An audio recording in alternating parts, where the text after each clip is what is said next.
తెరతీసిందని MP Avinash Reddy అన్నారు.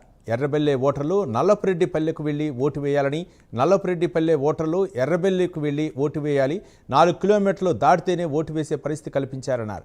ఇప్పటికీ తమ పార్టీ కార్యకర్తలపై దాడులు చేస్తున్నారని మండిపడ్డారు. ఇలాంటి పరిస్థితుల్లో ఎలా ధైర్యంగా వచ్చి ఓటు వేస్తారని ఎంపీ అవినాష్ రెడ్డి ప్రశ్నించారు.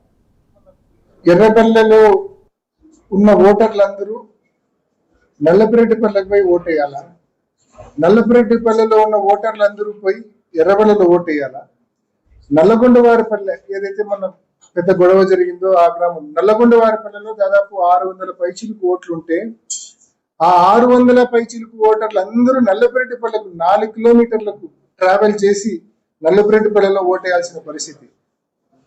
అదే నల్లపురెడ్డిపల్లె వాళ్ళందరూ మళ్ళా నల్లగొండవారిపల్లెకు వెళ్ళి ఓటేయాల్సిన పరిస్థితి. ఈ మాదిరి విధానం ఎందుకు తీసుకొచ్చినారో అర్థం కాని పరిస్థితి.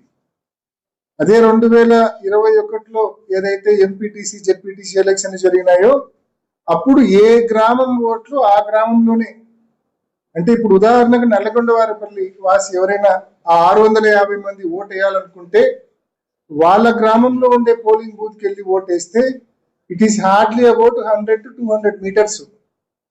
కానీ ఇప్పుడు ఈ ఎలక్షన్ లో ఆగస్టు 12వ తారీఖు వాళ్ళు ఓటు వేయాలంటే 4 కిలోమీటర్లు ప్రయాణం చేస్తేనే ఓటు వేయగలరు. ఎర్రబెల్లెలో ఉన్న ఓటర్లందరూ నల్లపురెడ్డిపల్లెకు పోయి ఓటు వేయాలా, నల్లపురెడ్డిపల్లెలో ఉన్న ఓటర్లందరూ పోయి ఎర్రబెల్లలో ఓటు వేయాలా, నల్లగొండవారిపల్లె ఏదైతే